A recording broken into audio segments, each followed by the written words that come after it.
بسم اللہ الرحمن الرحیم۔ السلام علیکم ناظرین، آپ دیکھ رہے ہیں میرا یوٹیوب چینل اور میں ہوں تصور حسین۔ ناظرین، اسلام آباد میں بلدیاتی انتخابات کے معاملے پر بات کرتے ہیں۔ اس معاملے پر اسلام آباد ہائی کورٹ نے تفصیلی فیصلہ جاری کیا ہے۔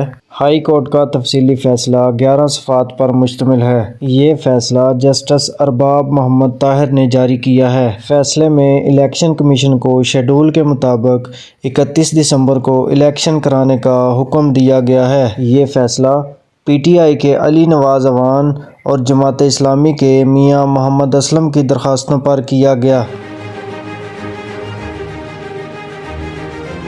ناظرین، اسلام آباد ہائی کورٹ نے بلدیاتی انتخابات کرانے کا حکم دیا اور الیکشن کمیشن عدالت کے حکم کو خاطر میں نہ لایا۔ کئی گھنٹے گزر جانے کے بعد بھی الیکشن کمیشن فیصلہ کرنے میں ناکام رہا ہے۔ حکومت بھی انتخابات کرانے سے انکاری ہے۔ الیکشن کمشنر کی سربراہی میں الیکشن کمیشن کا ہنگامی اجلاس ہوا ہے۔ الیکشن کمشنر اور دیگر ارکان کئی گھنٹے کی مشاورت کے بعد بھی کوئی فیصلہ نہ کر سکے۔ تمام ارکان الیکشن کمیشن سے روانہ ہو گئے۔ الیکشن کمیشن کے دفاتر بھی بند کر دیے گئے۔ الیکشن کمیشن کا کہنا ہے کہ ایک دن میں بلدیاتی انتخابات نہیں کرا سکتے۔ تمام ریٹرننگ افسران اپنے گھروں کو جا چکے ہیں۔ انتخابی سامان کی ترسیل کے لیے وقت درکار ہوتا ہے۔ ہائی کورٹ کے فیصلے پر انٹرا کورٹ اپیل دائر کرنے کا فیصلہ کیا ہے۔ ناظرین، ادھر حکومت نے بھی تاخیری حربے شروع کر دیے ہیں۔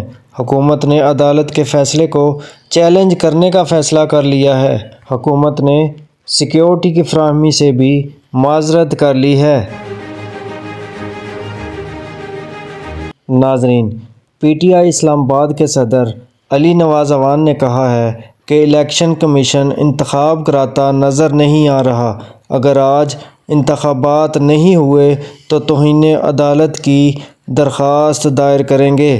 اسلام آباد ہائی کورٹ بار کے صدر شعیب شاہین نے کہا ہے کہ اسلام آباد ہائی کورٹ کے فیصلے کو ماننا الیکشن کمیشن کی ذمہ داری ہے۔ اگر وہ اس فیصلے کو نہیں مانتے تو پھر یہ توہین عدالت ہوگی۔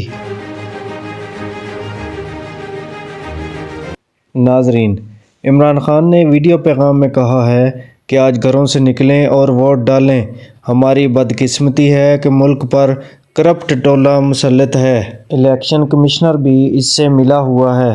معزز عدالتیں ہمیشہ الیکشن کمیشن کے غیر قانونی فیصلوں کو مسترد کر دیتی ہیں۔ یہ کرپٹ ٹولہ عوام سے خوفزدہ ہے، ہمیشہ انتخابات سے راہ فرار اختیار کرتا ہے۔ انہوں نے مزید کہا کہ عوام ہفتے کو بلدیاتی انتخابات میں بھرپور شرکت کریں۔